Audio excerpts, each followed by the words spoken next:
Yo, welcome into another episode of Mets Daily on the Fan Arch Network. John Saponaro here with you today and every day to talk about our New York Mets. And of course, before we get started, a special shout out goes to our friends over at Kalshi for sponsoring the video for a limited time. Use the code FANARCHBASEBALL on the Kalshi app to get 10 when you trade 10.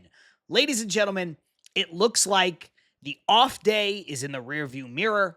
The West Coast trip or trips for the entire season for the New York Mets are now firmly in the rearview mirror.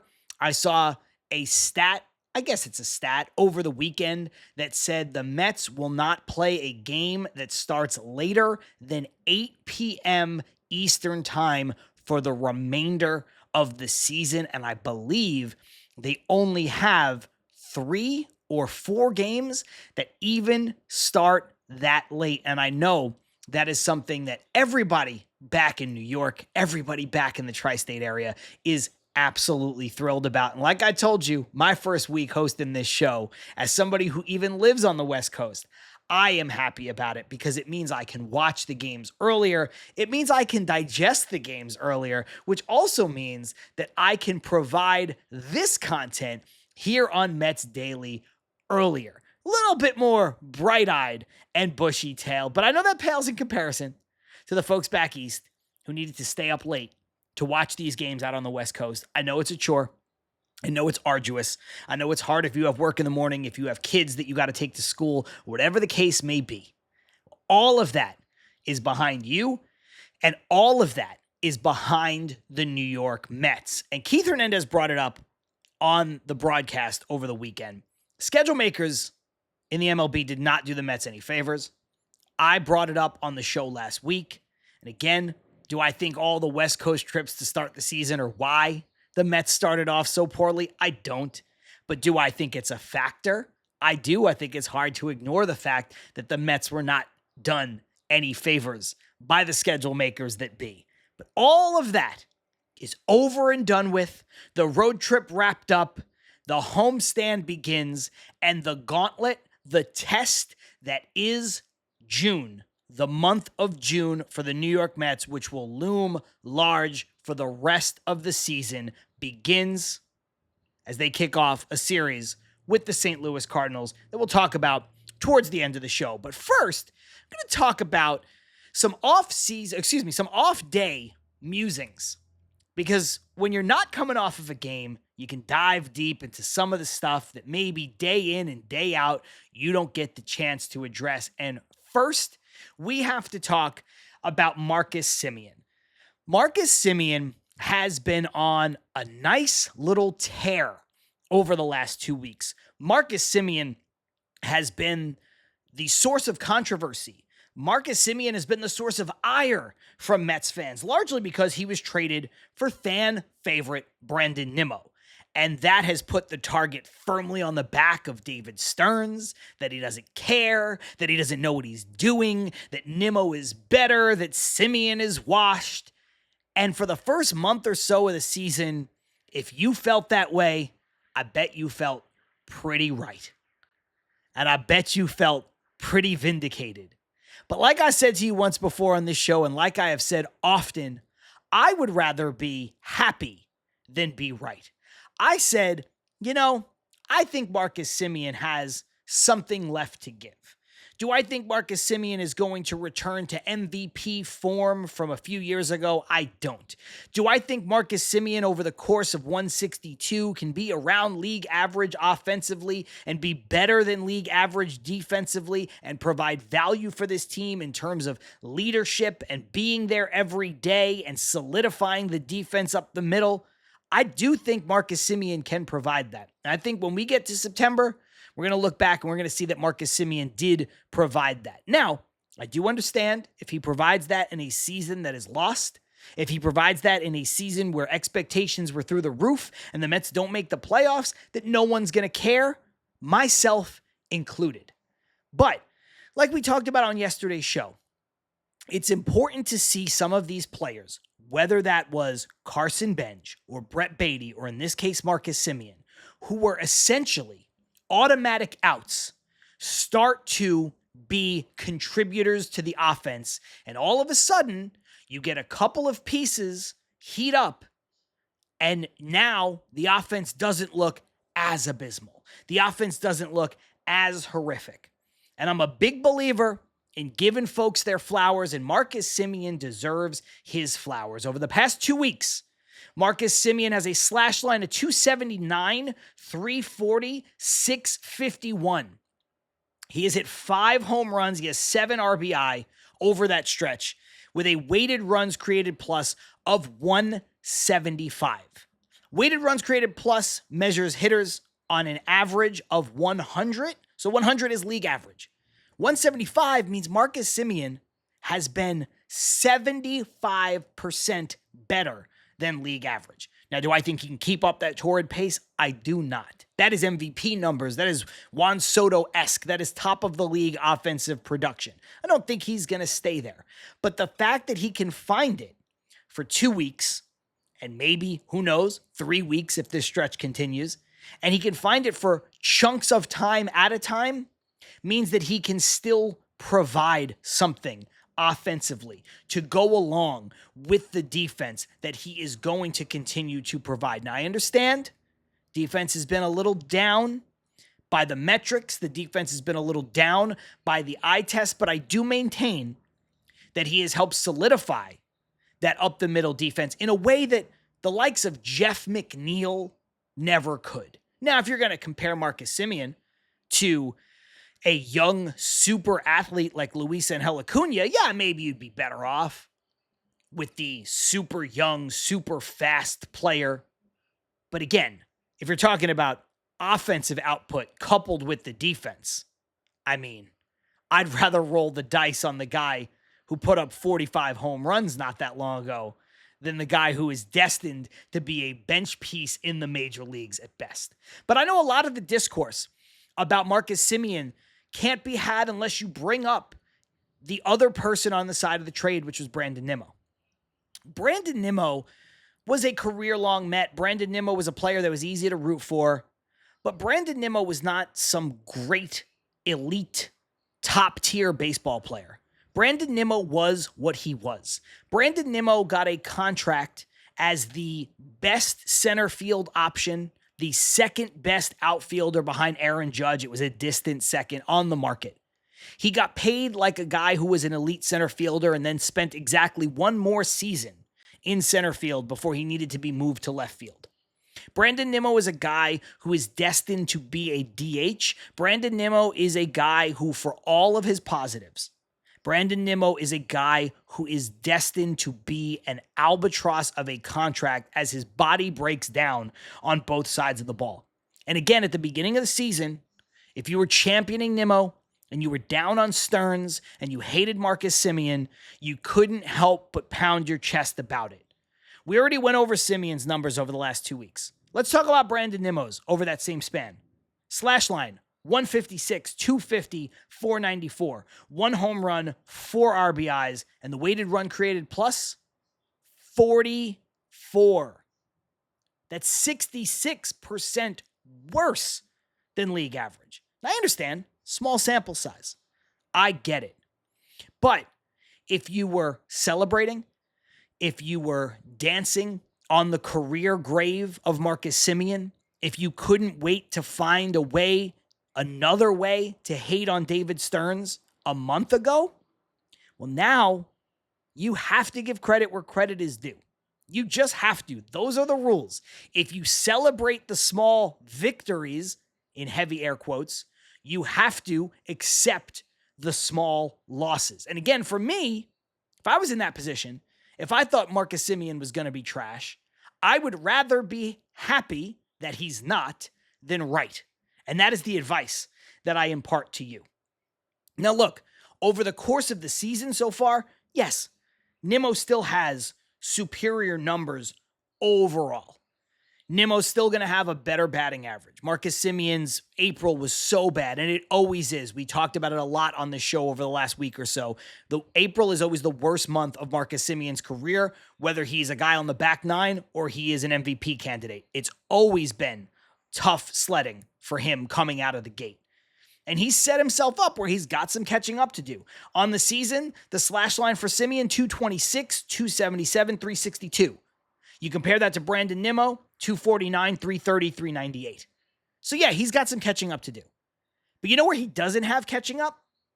Home runs, RBIs, and stolen bases. Because which player do you think has more home runs, RBI, and stolen bases on the season? Marcus Semien or Brandon Nimmo? The answer may surprise you because it's Marcus Semien. He now has 8 home runs to Nimmo's 7. He now has 25 RBI to Brandon Nimmo's 22. He now has 5 stolen bases to Brandon Nimmo's 2. So blink and you miss it, but Marcus Semien is bouncing back in a way that is not only proving some haters wrong, haters of Marcus Semien, haters of David Stearns. He's proving that maybe his career, maybe I ain't dead yet, right? Maybe Marcus Semien still has something left in the tank. But more importantly than that, because we're all Mets fans here, Marcus Semien is providing for the Mets. And that's always going to be what I come back to. Whether we talk about Sean Manaea, quote unquote, deserving a start, yeah, we could talk about it from a player perspective. We talk about it from the team perspective. What do the Mets need? Right now, what the Mets need is this version of Marcus Semien. And he is providing. And you know, I don't like to just throw numbers at you on this show. But please bear with me one more moment while we talk about Marcus Semien's runners in scoring position numbers on the year. This factors in even the abysmal start. This factors in the up and down nature that was May, the 2 good games, the 3 bad games, the can't pull the ball, the looks like he's got slow bat speed. It factors in all of it. When Marcus Semien is up with runners in scoring position, arguably the most important situation for a hitter in Major League Baseball, he's got a slash line of 346, 383, 423 with an 806 OPS and 14 RBI. If you're like, wow, that's good, you're damn right it's good. That is excellent. That is leading the team. So Marcus Semien still has something left in the tank, and he deserves credit for being the consummate pro, riding this wave, and getting to this point. And David Stearns, whether you want to admit it or not, deserves credit for getting this guy here and allowing him through the ups and downs, through the mostly downs to start the season, keeping him in the lineup, letting that veteran presence persevere, and allowing Marcus Semien to show what he has left. The last thing I'll say on this is, remember, Marcus Semien is not replacing Brandon Nimmo in the sense that his production shouldn't really be measured up against Nimmo's, even though we just did, and I did it because that's what everyone has been doing. And when it favored Nimmo, it was easy for a lot of Mets fans to do that. And now that it favors Semien, we've got to be fair. But Marcus Semien was replacing Jeff McNeil. And if you go on Baseball Reference or whatever your site of choice is, and you compare the 2026 seasons head to head, Marcus Semien has Jeff McNeil beat in every single category except batting average, where he is only 9 points back, and on base percentage, where he is only about 25 points back. Jeff McNeil is not having a good year. Jeff McNeil is 34 going on 35. He's only about a year younger than Marcus Semien. We all know he's not the athlete that Marcus Semien is, let's be honest. And so when you're comparing, it's important to compare apples to oranges. And apples to apples, not apples to oranges. And I know that Brandon Nimmo was a huge fan favorite here. I liked Nimmo. Admittedly, I never loved Nimmo. I thought Nimmo was a fine ball player. I thought Nimmo's ceiling was 4th outfielder in the major leagues, and I was dead wrong. Nimmo has made himself so much better than that, and he deserves all the credit in the world. But I don't think Nimmo was some untradeable commodity. I think this is where you have to give David Stearns credit for making the hard decisions, all jokes aside. It is better to get rid of a player a year too early than a year too late. And Brandon Nimmo was sitting on a contract with 5 years remaining that could have been an albatross, that was probably going to be an albatross like we talked about before. It was trending in the wrong direction offensively and most importantly defensively, as this guy was probably ticketed to be your long-term DH. He was going to clog up the DH spot, and it was going to be an immovable piece on your roster. So coming off of a good year for Brandon Nimmo, maybe the last good year he ever has, we'll see. We'll see. This book is not closed on 2026 by any stretch. The Mets decide to move on. And the Mets take on a guy who, yes, makes more money in the short term. He makes more money per year, but he's got a contract that's a couple years less. And he seems to be a player that when he diminishes for a lot of money, sure, you can use him in other roles. And the Mets seem confident, and to be fair, I'm not super confident in this, that Marcus Semien might be a contract you can move because it is shorter, if it ever came to that. I don't know if you could, but the Mets seem like, at least from the whispers and the rumblings that we heard, that they felt that way on the front office. Whereas Brandon Nimmo, sitting with almost $100 million left on his deal, I think it was 80 some odd million dollars in 5 years. Well, if he had a bad year, that contract is with you forever. That contract is sticking to you like gum at the bottom of a shoe. Remember this with Brandon Nimmo. If he's still here on this roster, there is no clear path for Carson Benj. At least, not really, at least not to start the season. If Brandon Nimmo is still here, AJ Ewing's probably not on the team at all right now. We probably don't even see AJ Ewing. We hear about AJ Ewing. We're excited about AJ Ewing. But AJ Ewing is in AAA, come hell or high water. You also, and this one is very specific, but you have less of an opportunity to get Soto reps at DH if Brandon Nimmo is still here. And the reason being, Brandon Nimmo more than likely is going to have to take some time in that spot, as I've said. And I know Soto is a young player, and I know he's been largely the picture of health for his career, but not so far this season. And sometimes that happens. Them's the breaks. That's baseball, Susan. Whether it's dealing with the wrist that's been a nagging injury or dealing with the calf that cost him 2 weeks, Juan Soto being able to get some reps at DH has been important for this team. And if you've got Brandon Nimmo's playing left field. You got to keep Soto in right. Again, that affects Benj. It affects Ewing. It affects Soto's ability to DH. It affects a lot of the trickle down. And if Brandon Nimmo is putting up the gaudy numbers that he did for the first 4 weeks or so, yeah, maybe you could say it all would have been worth it. But if Brandon Nimmo is the player for the rest of the season that he has been for the last 2 weeks, safe to say, not worth it at all. What is worth it, though, is talking about the psychopaths. Let's take a journey down the psychopath, shall we? AJ Ewing, Carson Benj. The future is now.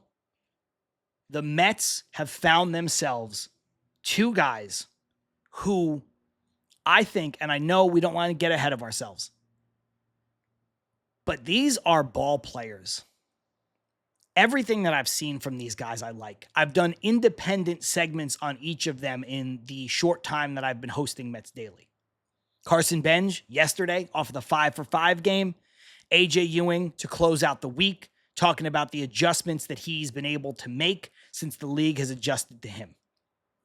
The one thing that is true of both of these guys, however unfair, however unlikely it was to ask them to be major contributors in 2026, however unfair it was to ask AJ Ewing to come up and be the savior, heavy air quotes there, which I didn't do, but a lot of people are going to stamp that moniker on a top prospect, especially an everyday position player prospect. However unfair, these guys have provided. These guys have lived up. These guys have damn near done it. They have been the perfect injection of energy, athleticism, and youth and everything that comes with it. The defense, plus, plus, plus. You saw the play A.J. Ewing able to make on Sunday, closing out that Padres series. I know not everything these guys have done have been perfect. Drop ball from Carson Bench, a bad route here. That happens. You have to remember the difference in playing in AAA and playing in the major leagues. First time these guys ever get the opportunity to play in a stadium with that many tiers and the lights, and you lose the ball, and it's hard. There are parts of the game that the average fan, with all due respect, doesn't realize becomes a factor. And I'm not even talking about the pressure of being in the bigs or anything like that. There are just tangible things. Take the tiered stadium, for example. That's a real thing that an outfielder has to learn to adjust to. You look out in the crowd and all of a sudden, you don't have empty space behind you. You have more seats and more colors, and the ball's coming and the lights are higher. It's all a factor. But these guys have shown you that they belong. I know Keith on the broadcast on Sunday he couldn't have been more complimentary of these two. But you know what? I think he's right. I think the best compliment you can give to a young baseball player is that they are a ball player. And A.J. Ewing is a ball player. They do everything right. They do everything well. Carson Bench is a ball player. And the best part about this is it's fun to watch now. In 2026, it's fun to watch them do their thing and learn and adjust on the fly and be good. But we already talked about it. June is going to be the test. And this Mets season, despite the hope, despite what I think may be possible, whether you're optimistic, pessimistic, realistic, and anywhere in between, this season may not go the way we hope as fans for the Mets. And if that happens, that's going to be a real bummer. But some of that, a small portion, will be alleviated knowing that the Mets have two studs in the outfield to go along with what is one of the best players in baseball in Juan Soto to fill out that outfield. And they're going to be there for a long time to come. And that is something that I think everybody, if you're a Mets fan, can and should feel good about. Baseball season is here, and now you can trade every game on Kalshi. I was just on the Kalshi app right before I hit record, and I saw something that was pretty interesting to me. And we'll talk more about the St. Louis series at the end in the final segment, but Mets have a game today. Dustin May, Freddie Peralta on the mound. If you think the Mets are going to win by over a run and a half, which the way that they have hit, the way that they have gone on offense is a tricky proposition. Dustin May does some things that might give the Mets trouble despite the ERA, and despite the fact that Dustin May is not the pitcher that we thought he was when he came up all those years ago. But if you think the Mets will win by over a run and a half, $100 will get you $253. So like I say so often, it's interesting. On Kalshi, you're trading against peers in a live market, meaning there is no house. And as the probability changes, you can buy in and out of your position for a limited time. You guys already know.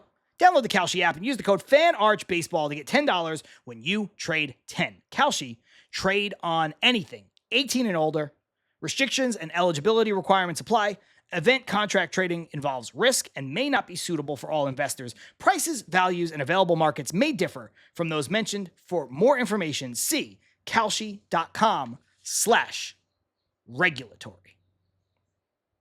We're in the business and in the process of giving people their flowers. And remember, this is coming off of an off day, guys. We have to look at it and say, if there's ever a time to feel good, series win, coming back home, Knicks are playing well, trying to win an NBA championship, you got to feel good.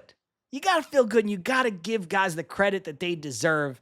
And that brings me to Luke Weaver, who has been quietly terrific. The man has absolutely shoved in his role. He had, let's say, 2 bad outings so far this season. And aside from that, he has been nails. When you look at Luke Weaver's stats on the year, 2-1 with a 2.48 ERA in 29 innings pitched. He has 27 strikeouts. That's good for a .93 whip. And Luke Weaver is not doing this with smoke and mirrors. Luke Weaver is not doing this on the margins, on the periphery of the strike zone, being cute. Luke Weaver is doing it with stuff and confidence. You can go on his Baseball Savant page and you will see that the stuff is good. You could put good in italics and bold and underline. The stuff is good. And we talked yesterday about giving Carson Benj, or rather giving the Mets coaching staff credit for the tweaks that they made to Carson Benj's swing in season. You got to give credit to Benj too for buying in and doing it for sure. But in a season again, where there's not a lot of positives to lean on from the coaching staff, from the front office perspective, where you as a fan, the outsider looking in, are going, man, who are these guys? They brought in all these new people and they're terrible. And they're not stealing bases and they can't pitch and they can't hit. Get rid of this coach, get rid of that coach. Justin Willard, the Mets pitching coach, has a philosophy. Be nasty in the zone. Use your stuff and trust your stuff and trust that your best stuff can beat that guy, the one who's in the batter's box.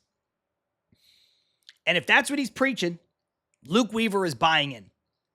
And Luke Weaver is buying in a big way. Like I said, the numbers speak for themselves, but the stuff is great.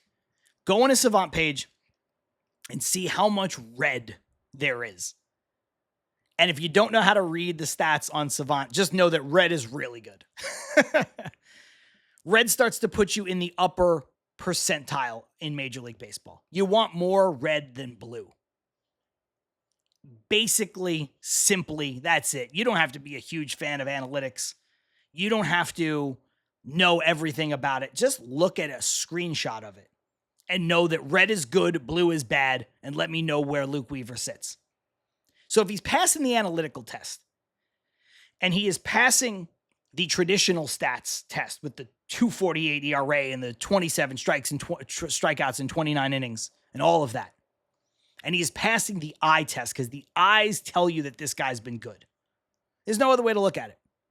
He's been really, really good. And for a guy who a lot of people raise their eyebrows at, and look, do I think this bullpen would have been better? The back end would have been better if the Mets had gone with what seems to be their original plan of Edwin Diaz and Devin Williams setting up for him? Yeah, that's sexier. But the way 2026 has turned out, with Edwin Diaz being ineffective and then Edwin Diaz being injured, not to mention the off-the-field controversy with Edwin Diaz that kind of got swept under the rug, probably because he was injured and not pitching anyway. Right now, as Mets fans, we're lucky and we should be grateful that the Mets have Devin Williams and Luke Weaver at the back end of the bullpen instead of the other combination. And again, if we're being fair, guys, and I don't want you to say that I'm an apologist for David Stearns, but if you hated on him for the bad moves or you hated on him when you thought things weren't working, well, when things start to work or you're shown evidence that things are working, you got to give credit. Luke Weaver has been terrific. He deserves credit. Justin Willard deserves credit. The Mets pitching lab and the Mets pitching coaching staff deserves credit. And I know you're going to get mad, but David Stearns deserves credit too. Last but certainly not least, we got to talk a little bit about the series that is kicking off here today. Of course, Mets come home, face the aforementioned St. Louis Cardinals in a 3-game set. The Cardinals have been, I would say, improbably good. They have been unlikely success story in a way.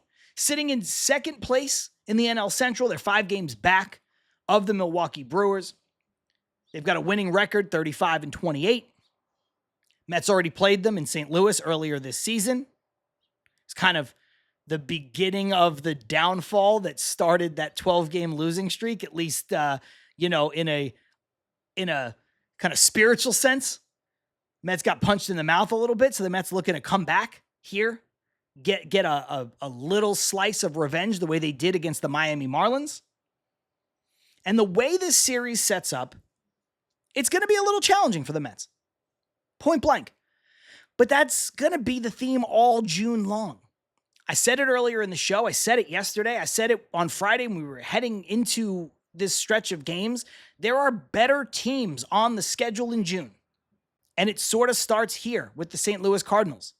Because unlikely success is still success. The Cardinals have shown to be a better team than the Mets thus far. Now the Mets have to show that maybe that's not true. You got Dustin May, Freddie Peralta kicking off the series. Already talked a little bit about Dustin May. He's not the guy that we thought he was coming up with the Dodgers a couple of years ago. But the one thing that worries me about Dustin May as far as the Mets are concerned is that his fastball is still very, very, very good. His fastball still plays at a high level. And the Mets have difficulty, as we all know, and has been well documented, hitting the fastball. Now, that was before some offensive breakout. That was before some of these contributions that we are getting from guys like Marcus Semien and Brett Beatty and Bo Bichette and Carson Bench, and the list goes on. You know, when people are automatic outs, everything's going to look like it's tough to hit. When people aren't automatic outs and they start performing to the back of their baseball cards, or at the very least to the expectations that we have on them, their ability, well, maybe the Mets can turn the tide a little bit. But that would be the first thing that I look at about this series. I like Freddie Peralta versus the Cardinals. I feel good about the Mets' chances whenever he's on the mound. Dustin May is a guy the Mets should hit, right? In theory, you look at the ERA, you look at certain things, like, yeah, okay, sure. But again, he lives off that fastball. It's a good one, throws it often. And so far in 2026, that's how you beat the Mets. So that's the one that gives me pause, because I'd also like the Mets to set the tone. We know the Mets need to win series. We know the Mets need to win and win and win. And it's so much easier to win a series when you win that first game right out of the gate. So I'd like the Mets to set the tone for the series. I'd like the Mets to set the tone for the homestand. And I'd like the Mets to get the win. But I think Dustin May, despite what some of the stats say, is going to be a little tough. Then we've got Andre Pallante versus Christian Scott. Pallante is sort of an average major league starter to this point in his career. Gets a lot of ground balls. And again, the Mets have had some people who are ground ball merchants. Bo Bichette's biggest issue offensively all season has been he's hit the ball really hard, but on the ground a ton. A guy like Brett Beatty, the reason why he hasn't been able to duplicate the success from the minor leagues is because he hits the ball on the ground too much. So a guy with a high ground ball percentage, you got to see. Can the Mets turn those pitches around, get them in the air? Can the Mets hit some ground balls that find some holes? Again, I would say Pallante is a very average starting pitcher to this point in his career. I feel better about that game than I do about Dustin May. And Christian Scott's been great. We talk about the injection of youth on the offensive side, the everyday player side. Christian Scott has been, he's the top pitching prospect in the Mets organization from a few years ago again. That's how good he's been. Stuff looks great. Confidence is getting better every time. Went from not being able to get a win for like 16 starts in the bigs to getting 2 back-to-back. So Christian Scott's flying high right now. I like the Mets and Christian Scott on the mound. I think Pallante's a guy they should be able to hit. In the final game of the series, Hunter Dobbins versus, at this point, TBD. You guys know about TBD. The Mets have not named a starter. They might give an extra day of rest with the off days. They can go to a spot starter. They can go to a bullpen game. They can go to an opener and maybe slide David Peterson in there if they wanted to, or they can just go back with Nolan McLean. If they go to Nolan McLean, it allows the Mets to set up their rotation the way that they would want in the best case scenario, which is your 3 best starters going in the series. But again, Nolan McLean's still a young pitcher. No harm in holding him back, giving him an extra day. Also, maybe you want one of those 3 best pitchers to go in that Atlanta Braves series, although the Mets are not in a position to be playing for tomorrow. The Mets need to win games. The Mets need to win series. But there is some food for thought there. Maybe you go to an opener and you have David Peterson come in, as I've mentioned. But on the other side of things, you're getting Hunter Dobbins. Hunter Dobbins came from the Red Sox to the Cardinals in the Contreras deal. So a deal that maybe Hunter Dobbins, as we talked about yesterday in the Jorge Polanco segment, if Contreras comes to the Mets, maybe Hunter Dobbins is still on the Red Sox because, they've got nobody to trade.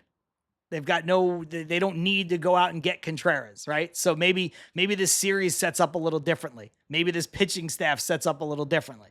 So you never know what's going to happen. Nothing exists in a vacuum. But he's interesting because he's a good pitcher. Had an ACL injury a couple of years ago. They're making room for him in their rotation. They're going to a 6-man. This will be Hunter Dobbins' first traditional start of the season. He's been pitching with an opener since he got called up. So the sample size isn't massive. He doesn't have a tremendous amount of big league experience, but he's a good prospect. He's got good stuff.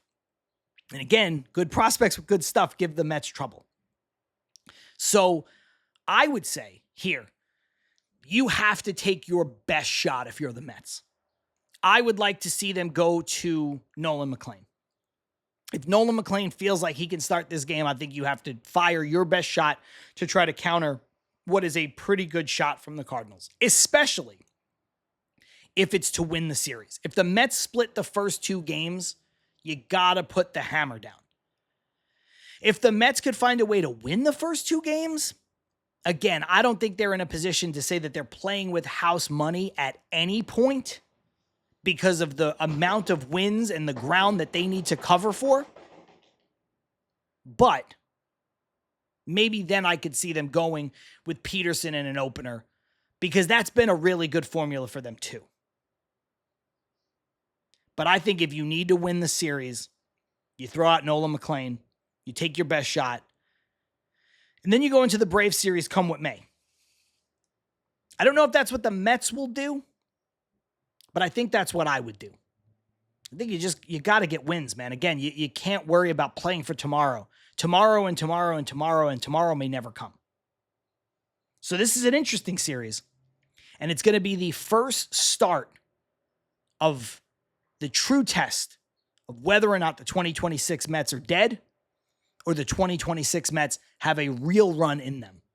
We're going to find out before the month of June is over, and it's all going to start today against the St. Louis Cardinals at Citi Field. That's going to do it for this episode of Mets Daily. If you haven't already, subscribe to the channel.